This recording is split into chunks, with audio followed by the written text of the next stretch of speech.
পশ্চিমবঙ্গ সরকার বেকারদের জন্য নিয়ে এলো যুবসাথী প্রকল্প।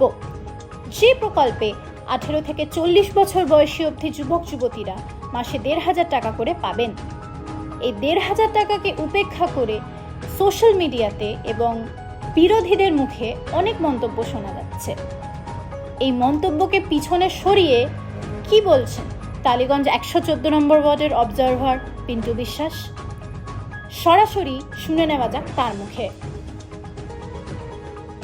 এক যুগান্তকারী কাজ মাননীয় মুখ্যমন্ত্রী আমাদের ইয়ং জেনারেশন, বিশেষ করে যারা 21 থেকে 40, যারা চাকরি, কর্মক্ষেত্র, বিভিন্ন পড়াশোনার সঙ্গে যুক্ত ছিল, যাদের সবচেয়ে বেশি সহায়তা দরকার ছিল, সেইখানে মুখ্যমন্ত্রী যেই যুব সাথী প্রকল্পটা নিয়ে এসছেন, এতে তাদের যে কতটা উপকার হচ্ছে, আমি যুবর থেকে একটু হয়তো বড় হয়েছে, কিন্তু আমিও জানি যে তৎকালীন সময় পড়াশোনা বা রেফারেন্স বই বা একটা চাকরির পরীক্ষায় ভর্তি হওয়ার যে ফিস, সেইটা জোগাড় করতে অনেক কষ্ট হয়েছে। সেখানে আর কেউ নন, তাদের দিদি তাদের পাশে দাঁড়িয়েছেন এই যুবসাথী প্রকল্পের দ্বারা। অভাবনীয় সারা। প্রকল্পটি কতটা কার্যকর হবে বলে মনে হয়? 100%। এবং বিশেষ করে বাংলায় তথা নয়, ভারতবর্ষে এরকম কোনো বা পৃথিবীতে এরকম কোনো প্রকল্প আছে বলে আমার জানা নেই।